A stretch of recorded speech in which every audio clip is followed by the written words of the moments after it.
வணக்கம் நண்பர்களே. நிர்மலா சீதாராமன், மத்திய அமைச்சர் நிர்மலா சீதாராமன் அவர்கள் வீட்டில் சமையலறையில் அந்த கேஸ் சிலிண்டரை வச்சு சமையல் பண்ணுறது யார்? ஏன் இந்த கேள்வி கேட்குறோங்கிறத அப்புறம் சொல்கிறேன். நிச்சயமாக இந்த அம்மையார் கிச்சனில் சமையல் பண்ண போகிறது இல்லை, அது நல்லாவே தெரியுது. ஏன் இப்படி கேட்குறீங்க?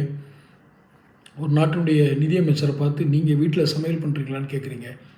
ஏன் கேட்குறேன்னா, அந்த சிலிண்டர் இருக்குது பார்த்தீங்களா, அந்த சிலிண்டர் மானிய விலையில் கிடைக்குதா? எவ்வளோ கிடைக்குது? நம்ம வீட்டு பட்ஜெட்டில் இந்த சிலிண்டரோட விலை என்ன?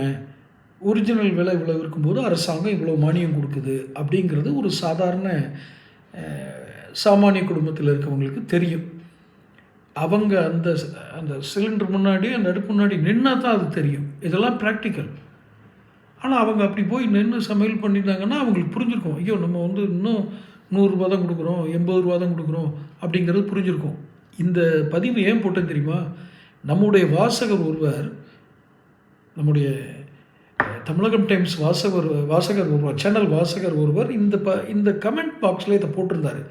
இன்னமும் 83 ரூபா ஏதோ பைசா, 50 பைசாவோ ஏதோ போட்டிருந்து இந்த மானியம் தான் நமக்கு கிடைக்குது, பழைய மானியம் தான் இது, 83 ரூபா சம்திங் பைசா, 84 ரூபான்னு வச்சுக்கோங்களேன், 84 ரூபா தான் கிடைக்குது. பல வருடங்களாக இதைத்தான் இந்த அரசு மெயின்டைன் பண்ணுது.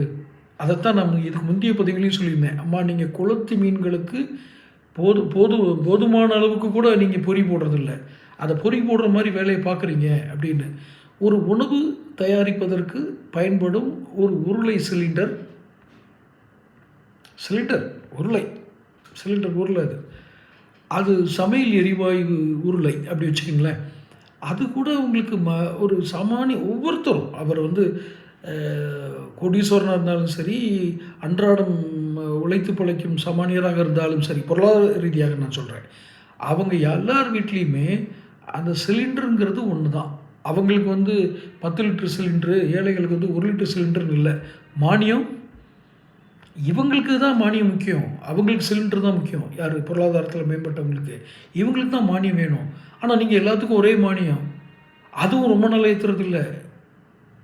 அம்மா, உங்களை தப்பாக தேர்ந்தெடுத்துட்டாங்களோன்னு தோணுது. நீங்கள் வேறு ஏதோ அமைப்புகளின் மூலமாக, இந்தியாவே சொல்கிற ஒரு அமைப்புகளின் மூலமாக நிர்பந்தத்தால் அல்லது அவர்களுடைய பரிந்துரையால் நீங்கள் நிதியமைச்சராக இருக்கீங்க. அதனால தான் உங்களுக்கு சாமானியர்களுடைய தெரியல. இன்னொன்று, நீங்கள் மக்களால் தேர்ந்தெடுக்கப்பட்ட பிரதிநிதியும் இல்லை. தொடர்ந்து பேசுவோம். சேனல் சப்ஸ்கிரைப் பண்ணிக்கோங்க.